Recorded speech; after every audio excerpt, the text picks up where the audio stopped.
next year, the new iPhone and Samsung Galaxy flagship phones arrived at the exact same time. That's the big twist Apple is reportedly planning, and it could completely change the way we see major phone launches. According to reports from German wireless carriers, Apple might shake things up by releasing its base model iPhone 18 in the spring, right alongside Samsung's upcoming Galaxy S6. This would be a huge change from Apple's usual routine of launching all iPhones together in September.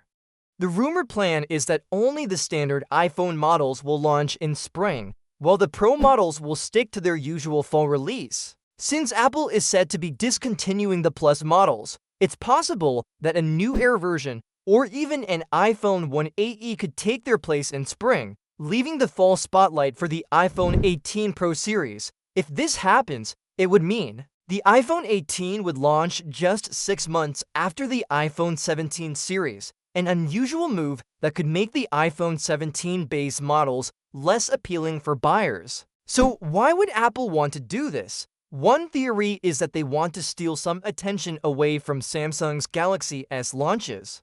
But here's the thing, people who are set on buying a Galaxy phone probably won't be swayed by a new iPhone, and vice versa. Still, it would definitely make tech headlines and stir up competition early in the year. There's another twist in the story. Next year might also bring us Apple's long-awaited foldable iPhone. Reports suggest that this foldable model will launch alongside the iPhone 18 Pro in the fall, rather than going head-to-head with Samsung's Galaxy Z Fold 8 in the summer.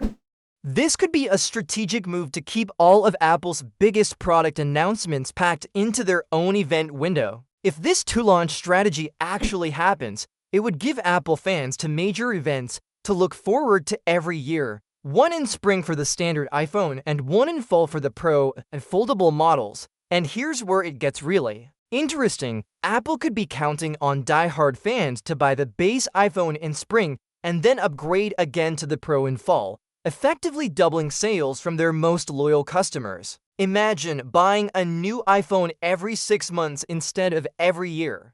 While this idea sounds bold, it's also risky. It could confuse buyers, weaken sales for certain models, and shorten the lifespan of each release. But on the other hand, it would keep Apple constantly in the headlines and give them more chances to compete with Samsung throughout the year. If Apple does pull this off, 2026 could be one of the most competitive years we've ever seen in the smartphone world, with the iPhone 18 and Galaxy S26 battling it out in spring, and the iPhone 18 Pro and foldable iPhone making waves in fall. So what do you think? Would you like to see Apple and Samsung go head-to-head twice a year? Or should Apple stick to its traditional schedule?